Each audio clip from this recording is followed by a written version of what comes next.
بسم اللہ الرحمن الرحیم۔ السلام علیکم ورحمۃ اللہ وبرکاتہ۔ بسم اللہ الرحمن الرحیم۔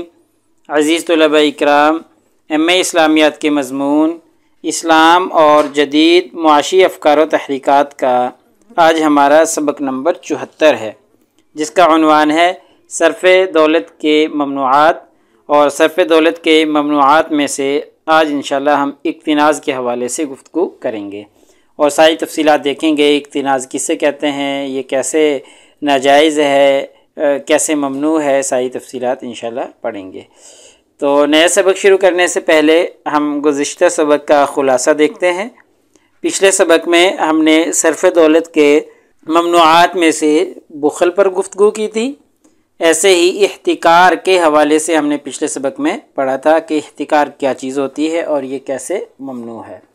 تو آج کے اس سبق میں انشاءاللہ ہم صرف دولت کے ممنوعات میں سے اقتناز کے حوالے سے گفتگو کریں گے، اور اس عنوان سے متعلق ہم سب سے پہلے اقتناز کا لغوی مفہوم دیکھیں گے اور پھر اس کا اصطلاحی مفہوم پڑھیں گے۔ اصطلاح میں اقتناز کسے کہا جاتا ہے، پھر ایسے ہی اقتناز کی حرمت کے حوالے سے پڑھیں گے کہ یہ کیوں حرام ہے۔ ایسے ہی معاشی اعتبار سے اقتناز کے نقصانات پر گفتگو کریں گے کہ معاشی اعتبار سے اقتناز کتنا نقصان دہ ہے۔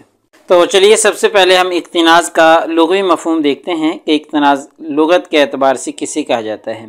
تو اقتناز کا جو مادہ ہے وہ ہے کاف، نون اور زے، اور کنز کا جو لغوی معنی ہے یا لغت کے اعتبار سے کنز کہا جاتا ہے کہ ایسا مال جس کو محفوظ کر کے رکھ لیا گیا ہو یا زمین میں اس کو دبا دیا گیا ہو۔ تو اس طرح کا مال جو محفوظ ہو چکا ہو، جس کو زمین میں دفن کر کے کمرے میں محفوظ کر کے رکھ دیا گیا ہو، اس کو اقتناز کہا جاتا ہے لغت کے اعتبار سے۔ قرآن مجید میں بھی یہ الفاظ بے شمار جگہوں پر استعمال ہوا ہے، جیسا کہ اللہ تعالیٰ نے قرآن مجید میں فرمایا ہے ان یقولوا لولا انزل علیہ کنز۔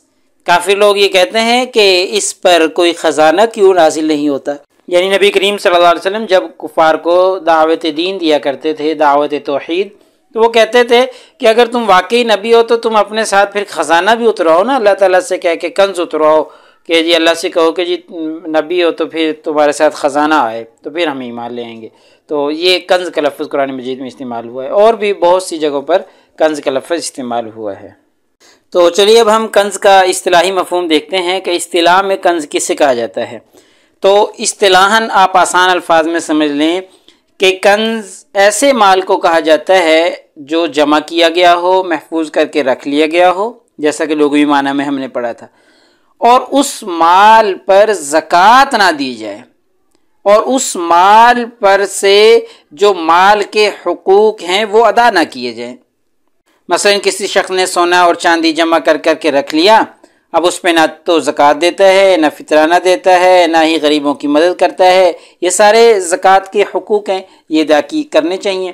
تو اگر یہ مال جمع کرتا ہے اور اس مال کے حقوق ادا نہیں کرتا تو ایسے مال کو کنز کہا جاتا ہے۔ اسی معنی اور اسی مفہوم کو اسلام کا معاشیاتی نظام میں لکھا گیا ہے کہ اقتناز کے معنی ہے سونے اور چاندی کے خزانے جمع کرنا، مگر اس طرح کہ ان کے حقوق خداوندی اور حقوق ملت ادا نہ کیے جائیں۔ اس تعریف کی بنا پر اقتناز صرف اسی صورت میں متحقق ہوگا جب کوئی شخص اپنی جمع شدہ دولت سے متذکرہ حقوق ادا نہ کرے، اور بصورت دیگر اس دولت پر کنز کا اطلاق نہ ہوگا۔ اس سے ظاہر ہوتا ہے کہ اسلام میں جمع دولت بری چیز نہیں ہے، بلکہ اسے اس طرح روکنا کہ اس کے حقوق ادا نہ ہوں اقتناز کے تحت آتا ہے۔ تو اقتناز ایک بری چیز ہے۔ اقتناز کی تعریف کے حوالے سے یہ مفہوم انہوں نے بیان کر دیا کہ جس دولت کے حقوق ادا نہ کیے جائیں ایسی دولت کو کنز کہا جاتا ہے۔ ہاں اس میں سے زکوٰۃ ادا کی جا رہی ہے، حقوق ادا کیے جا رہے ہیں، تو پھر اس کو کنز نہیں کہا جائے گا جتنا مرضی کوئی مال جمع کرتا رہے۔ تو چلیے اب ہم اقتناز کی حرمت کے حوالے سے گفتگو کرتے ہیں کہ قرآن و حدیث میں اقتناز کو حرام قرار دیا ہے، اس سے منع کیا گیا ہے، تو اس کی تفصیلات دیکھتے ہیں۔ تو جیسا کہ ابھی ہم نے پڑھا ہے کہ اقتناز اس مال کو کہا جاتا ہے جس سے اللہ کے راستے میں خرچ نہ کیا جائے، اور اسلام جو ہے وہ مال جمع کرنے سے منع نہیں کرتا، اسلام یہ حکم دیتا ہے کہ اس میں سے اللہ کے راستے میں بھی خرچ کیا جائے۔ تو اب ہم دیکھتے ہیں کہ اقتناص سے شریعت نے منع کیا ہے کہ ایسا مال جو بس جمع ہی کیا جاتا رہے، اس میں سے اللہ کے راستے میں نہ دیا جائے۔ تو اس کی تفصیلات، پہلا پوائنٹ ہے کہ سونا چاندی جمع کرنے سے اللہ تعالیٰ نے منع کیا ہے۔ اسلام میں سونا چاندی کو صرف جمع ہی کرنا اور اس میں سے اللہ کے راستے میں نہ دینا، اس سے اسلام نے منع کیا ہے۔ قرآن مجید میں اس کے لیے دردناک عذاب کی وعید سنائی گئی ہے۔ اللہ تعالیٰ نے قرآن مجید میں ارشاد فرمایا ہے والذین یکنزون الذهب والفضة ولا ينفقونها فی سبیل اللہ فبشرهم بعذاب علیم۔ ترجمہ ہے کہ جو لوگ سونا اور چاندی جمع کرتے ہیں اور اللہ کی راہ میں خرچ نہیں کرتے، ان کو دردناک عذاب کی خوشخبری سنا دو۔ تو اب اس سے پتہ چلتا ہے کہ سونا چاندی مطلقاً جمع کرنا منع نہیں، ہاں جب اس میں سے اللہ کے راستے میں نہ دیا جائے پھر منع ہے، پھر یہ عذاب کی وعید موجود ہے۔ تو اسی کو اقتناص کہا جاتا ہے۔ اگر سونا چاندی میں سے اللہ کے راستے میں دیا جاتا رہے تو پھر تو کوئی وعید نہیں ہے، پھر تو جتنا مرضی انسان مال جمع کر لے۔ ایسے ہی زکوٰۃ ادا نہ کرنے والوں کا حشر برا ہوگا، چونکہ ابھی ہم نے پڑھا ہے کہ کنز منع ہے۔ مال و دولت کو مطلقاً جمع کرنا اسلام میں کوئی عیب نہیں ہے، اسلام میں اس کی ترغیب موجود ہے کہ مال جمع کیا جائے، لیکن اس میں سے جو اس کے حقوق ہیں وہ ادا کیے جائیں۔ یہ نہیں کہ حلال ہو حرام ذرائع کو استعمال کرتے ہوئے بس اپنی تجوریوں کو انسان بھرتا رہے اور دوسروں پر رزق کے دروازے بند کر دے، نہیں، اپنی تجوریوں کو بھرے لیکن حلال طریقے سے، اور اس کے جو حقوق ہیں، زکوٰۃ ہے، دوسرے صدقات ہیں، صدقات واجبہ ہیں، صدقات نافلہ ہیں، وہ ادا کرتا رہے تو جتنا مرضی مال جمع کر لے۔ تو جو شخص زکوٰۃ ادا نہیں کرتا اپنے مال میں سے، اس کے لیے وعید موجود ہے، ان کا برا حشر ہے کہ جو شخص سونے اور چاندی کو جمع کرتا ہے اور پھر اس پر زکوٰۃ ادا نہیں کرتا تو قیامت والے دن اس کے لیے اسی سونے اسی چاندی کو گرم کیا جائے گا، اسی سونے اور چاندی کی تختیاں بنا کر ان کو جہنم کی آگ میں گرم کر کے پھر اس کو داغا جائے گا، اس کی پیشانی کو، اس کے پہلو کو، اس کی پیٹھ کو داغا جائے گا، اور اس کو بتلایا جائے گا یہ ہے وہ تیرا مال، وہ سونا اور چاندی جسے تو جمع کر کر کے رکھتا تھا۔ تو دیکھیں اگر یہ اس میں سے اللہ کے راستے میں دیتا رہتا تو پھر یہ کنز نہ بنتا، پھر یہ اس کا مال جو ہے اس کے لیے نجات کا ذریعہ بنتا، اب اس کے لیے یہ وبال کا ذریعہ بن گیا ہے۔ ایسے ہی کنز جو ہے مال کو جمع کر کر کے رکھنا اور اس میں سے اللہ کے راستے میں نہ دینا، یہ جو ہے روز محشر میں ندامت کا باعث بنے گا۔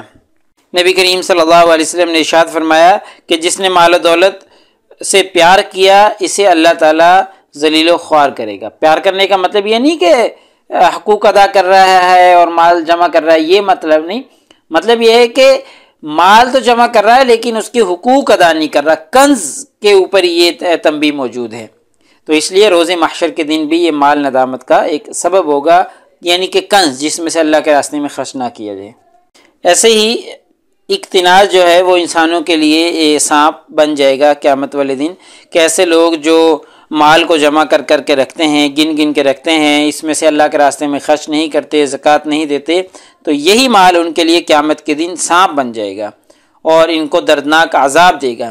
نبی کریم صلی اللہ علیہ وسلم کا ارشاد ہے کہ جو لوگ اللہ کے دیے ہوئے مال میں سے زکوٰۃ ادا نہیں کرتے، ان کا یہ مال ان کے لیے گنجا سانپ بن جائے گا، اور اس سانپ کی آنکھوں پر 2 سیاہ نقطے ہوں گے، اور وہ سانپ قیامت کے دن بطور توق ان کی گردن میں ڈال دیا جائے گا، اور پھر یہ سانپ اس شخص کے منہ کے دونوں کناروں کو پکڑ کر کہے گا بول کہ تیرا مال ہوں، میں تیرا پوشیدہ خزانہ ہوں۔ تو دیکھیں وہ سانپ جو ہے وہ اس کی گردن میں ڈال کر کہا جائے گا کہ اس کو وہ سانپ کہے گا کہ میں تیرا مال ہوں جسے تو جمع کر کر کے رکھتا تھا، آج تیرے لیے وبال جان بن گیا ہوں، میں وہ تیرا پوشیدہ خزانہ ہوں جسے تو چھپا کے رکھتا تھا۔ تو دیکھیں اگر یہ اس میں سے خرچ کرتا اللہ کے راستے میں تو پھر یہ وبال اس کے اوپر نہ پڑتا، پھر چاہے جتنا مرضی مال جمع کر لے۔ تو اصل میں کنز سے منع کیا ہے کہ کنز نہ ہو۔ ایسے ہی اقتناص کی ایک سب سے بڑی خامی یا ممانعت کی وجہ یہ ہے کہ یہ انسان کو کنجوسی کی طرف مائل کر دیتا ہے۔ قرآن مجید کی سورہ آل عمران میں آیت نمبر 180 میں اللہ تعالیٰ نے ارشاد فرمایا ہے ولا يحسبن الذين يبخلون بما آتاهم الله من فضله هو خير لهم بل هو شر لهم سيطوقون ما بخلوا به يوم القيامة، جس کا ترجمہ ہے ایسے لوگ جو اللہ کے عطا کردہ مال میں بخل سے کام لیتے ہیں وہ اس بخل کو اپنے حق میں بہتر نہ سمجھیں بلکہ وہ ان کے لیے برا ہے۔ وہ جس مال میں بخل کرتے ہیں قیامت کے دن اس مال کا طوق بنا کر ان کی گردنوں میں ڈال دیا جائے گا۔ تو دیکھیں یہ وبال جان بن جائے گا اقتناص جو ہے مال جمع کرنا۔ تو چلیے اب ہم کنز کے نقصانات دیکھتے ہیں کہ کنز کے یا مال جمع کرنے کے نقصانات کیا ہیں معاشی اعتبار سے۔ تو پہلا اس کا نقصان ہے کہ اقتناص کی ایک خامی یہ ہے کہ یہ گردش دولت کا خاتمہ کر دیتا ہے، اور جب گردش دولت کا خاتمہ ہوتا ہے تو پھر غریب غریب تر ہوتا چلا جاتا ہے، امیر امیر تر ہوتا چلا جاتا ہے۔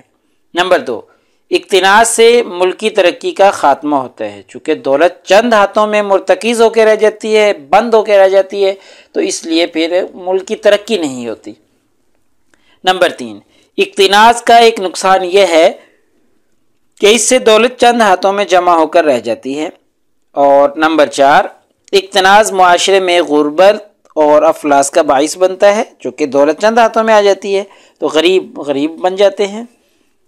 نمبر 5، جب دولت چند ہاتھوں میں جمع ہو کر رہ جائے گی تو اس سے غربت بڑھے گی اور جرائم میں اضافہ ہوگا۔ تو جرائم میں اضافہ کا ایک بہت بڑا سبب کنز بھی ہے، تو یہ کنز کا ایک بڑا نقصان ہے کہ جرائم میں اضافہ ہو جاتا ہے۔ نمبر 6، اقتناص سے معاشرے میں بد امنی پیدا ہوتی ہے، معاشرہ بد امنی کی طرف چلا جاتا ہے۔ نمبر 7، اقتناص مال و دولت کی محبت میں اضافہ کرتی ہے اور یہ برائی کی جڑ ہے۔ جب مال و دولت کی محبت انسان کے دل میں آ جاتی ہے تو پھر برائیاں بہت سی پیدا ہوتی ہیں، پھر وہ حلال حرام ذرائع کسی کو نہیں دیکھتا، بس اپنی تجوریوں کو بھرنے کے چکر میں رہتا ہے، پھر وہ حلال حرام کی تمیز نہیں کر پاتا چونکہ محبت آ گئی ہے نا۔ نمبر 8، جب دولت چند ہاتھوں میں جمع کر رہ جائے گی تو اس سے بے روزگاری پیدا ہوگی۔ ظاہر ہے جب بے روزگاری ہوگی غربت آئے گی تو جرائم آئیں گے، تو اس لیے یہ ایک بہت بڑا نقصان ہے کنز کا کہ بے روزگاری پیدا ہو جاتی ہے۔ نمبر 9، اس کا سب سے بڑا نقصان یہ ہے کہ یہ اللہ تعالیٰ اور اس کے رسول صلی اللہ علیہ وسلم سے جنگ کے مترادف ہے، یعنی قرآن و حدیث میں اسے منع کیا گیا ہے، اس کو حرام قرار دیا گیا ہے، تو لہٰذا اب بھی اگر کوئی یہ کرے گا تو پھر گویا ایسے جیسے وہ اللہ اور اس کے رسول سے جنگ کر رہا ہے، ان کی بات کو مان نہیں رہا۔ تو لہٰذا آج کے ہمارے سبق کا خلاصہ نکلا کہ آج کے سبق میں ہم نے صرف دولت کے ممنوعات میں سے ایک ممنوع اقتناص کے حوالے سے گفتگو کی ہے۔ تو سب سے پہلے ہم نے اقتناص کا لغوی مفہوم پڑھا ہے، پھر ہم نے اقتناص کا اصطلاحی مفہوم پڑھا ہے، اور پھر ہم نے اقتناص کی حرمت کے حوالے سے، اقتناص کی ممانعت کے حوالے سے گفتگو کی ہے، اور پھر آخر میں ہم نے معاشی اعتبار سے اقتناص کے نقصانات کے بارے میں تفصیلات دیکھی ہیں کہ اقتناص کتنا نقصان دہ ہے، اس سے معاشرے پر کیا اثرات مرتب ہوتے ہیں۔ تو پیپر میں پوچھے جانے والے سوالات سے متعلق اگر ہم گفتگو کریں تو ایک سوال یہ ہے کہ اقتناص کا مفہوم واضح کریں، نیز اس کے نقصانات بیان کریں۔ تو آج کے سبق میں ہم نے مفہوم بھی دیکھ لیا، لغوی اور اصطلاحی مفہوم، اور اس کے نقصانات بھی آخر میں ہم نے پڑھ لیے ہیں۔ ایسے ہی اقتناص کی ممانعت کو قرآن و حدیث کی روشنی میں واضح کریں۔ تو اقتناص کی جو ممانعت ہے قرآن کی روشنی میں اور 2-3 احادیث مبارکہ کی روشنی میں ہم نے واضح کر دی ہیں۔ تو اگلے سبق نمبر 75 میں انشاءاللہ ہم اسی ترتیب سے چلیں گے، اور رویہ صارف کے مغربی و اسلامی تصور کا موازنہ، تو انشاءاللہ اگلے سبق میں ہم اس عنوان سے متعلق گفتگو کریں گے۔